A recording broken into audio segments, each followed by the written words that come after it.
اگر آپ جاننا چاہتے ہیں کہ جو تم سے لیا گیا ہے وہ تمہیں ضرور واپس ملے گا تو اس ویڈیو کو آخر تک ضرور دیکھیں۔ کبھی تم نے سوچا ہے کہ آخر کیوں زندگی میں وہ چیزیں ہم سے چھن جاتی ہیں جنہیں ہم سب سے زیادہ چاہتے ہیں؟ کبھی کوئی رشتہ ہاتھ سے نکل جاتا ہے، کبھی دولت کم ہو جاتی ہے، کبھی خواب ٹوٹ جاتے ہیں اور کبھی دعائیں دیر سے قبول ہوتی ہیں۔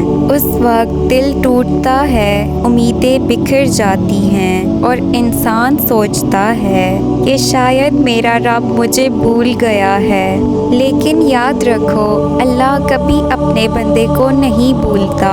جو چیز تم سے لی گئی ہے وہ تمہارے حق میں بہتر شکل میں لوٹائی جاتی ہے۔ اللہ نے قرآن میں وعدہ فرمایا ہے، ہو سکتا ہے کہ تم کسی چیز کو برا سمجھو حالانکہ وہ تمہارے حق میں بہتر ہو۔ کیوں چیزیں ہم سے لی جاتی ہیں؟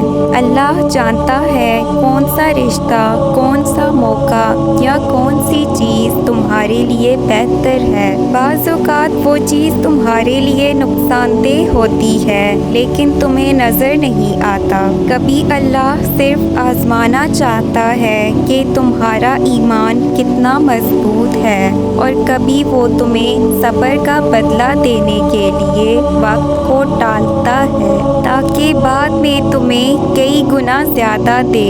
یہی وجہ ہے کہ جب کوئی چیز تم سے چھن جائے تو گھبرانے کے بجائے اللہ پر بھروسہ کرنا چاہیے۔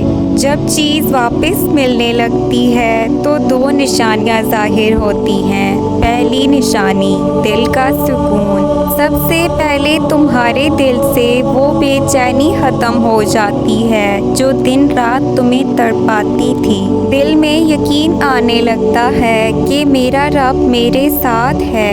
رات کی تنہائیوں میں بھی دل پرسکون ہو جاتا ہے۔ چھوٹی چھوٹی خوشیاں بھی بڑی لگنے لگتی ہیں۔ یہ وہی سکون ہے جو اللہ اپنے ذکر سے دیتا ہے۔ یقیناً اللہ کے ذکر میں ہی دلوں کو سکون ملتا ہے۔ یہ پہلا اشارہ ہے کہ اب اللہ تمہیں وہی چیز واپس کرنے والا ہے جو کبھی تم سے لی گئی تھی۔ دوسری نشانی راستے کھلنے لگتے ہیں۔ پھر اللہ ایسے اسباب پیدا کرتا ہے جو تمہارے وہم و گمان میں بھی نہیں تھے۔ جہاں پہلے دروازے بند تھے وہاں سے مواقع ملنے لگتے ہیں۔ جو لوگ پہلے تمہارے مخالف تھے وہی تمہاری مدد کرنے لگتے ہیں۔ وہ کام جو ناممکن لگتا تھا اچانک آسان ہو جاتا ہے۔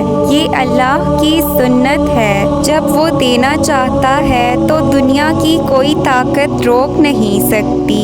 مثالیں جو ہمیں سمجھاتی ہیں، حضرت یوسف علیہ السلام کو کنویں میں ڈالا گیا، غلام بنا کر بیچا گیا، جیل میں ڈال دیا گیا، لیکن آخر کار وہی یوسف علیہ السلام مصر کے بادشاہ کے برابر تخت پر بٹھائے گئے۔ حضرت ایوب علیہ السلام نے برسوں بیماری اور تکلیفیں برداشت کیں، لیکن جب اللہ نے لوٹایا تو صحت، دولت اور اولاد سب کچھ کئی گنا زیادہ دیا۔ یہی ہے اللہ کا وعدہ، صبر کرنے والوں کو بے حساب اجر دیا جائے گا۔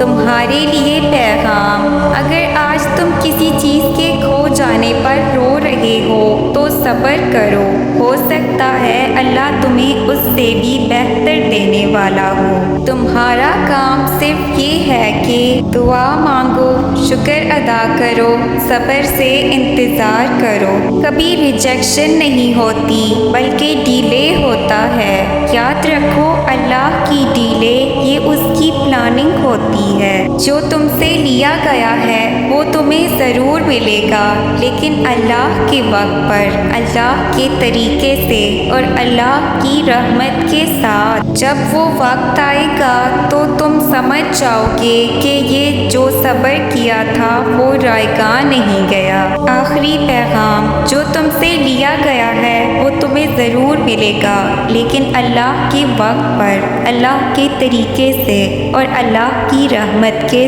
ساتھ۔ اگر ویڈیو پسند آئے تو پلیز اسے لائک، شیئر، سبسکرائب کریں۔